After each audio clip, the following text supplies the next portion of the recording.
बलूचिस्तान के शहर खारान से हमारे गिदरोशिया पॉइंट के नुमाइंदे की रिपोर्ट के मुताबिक नर्सिंग कॉलेज खारान के तालिबात ने कॉलेज में ट्यूटर की कमी, बुनियादी सहूलतों की फराहमी और प्रिंसिपल के तबादलों के लिए एहतजाजी रैली निकाली और डिविजनल हेडक्वार्टर अस्पताल खारान के सामने एहतजाजी मुजाहिरा किया।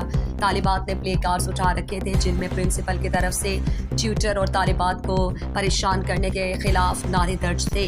तालिबात ने कहा कि हमारे मुतालिबात की मंजूरी तक क्लासेस का बाइकआउट जारी रहेगा। इस मौके पर तालिबात ने अपने ख्यालात का इजहार करते हुए कहा, हमारे सेमेस्टर सिस्टम इम्तिहानात सर पर है और हमारे कॉलेज में सिर्फ एक ट्यूटर है जिसके लिए 60 तालिबात को बैक वक्त देना नामुमकिन है। उन्होंने कहा कि डॉक्टर्स हफ्ते में सिर्फ 1-2 दिन आकर हमें लेक्चर देकर चले जाते हैं, ना हमें नोटिस दिए जाते हैं और ना तो नोट्स हैं और ना मुकम्मल तौर पर कोर्स मुकम्मल किया जाता है, जिसकी वजह से हमारे सालों की मेहनत ज़ाया होने का खदशा है। उन्होंने कहा कि प्रिंसिपल अपनी कुर्सी को बचाने के लिए जाली सिलेबस बनाकर डायरेक्टोरेट को जमा करता है कि यहाँ पर सब क्लासेस हो रही हैं, जबकि हकीकत में ऐसा नहीं है। उन्होंने मुतालबा किया कि हमारे मुतालबात को जल्द अज जल्द मंजूर किया जाए।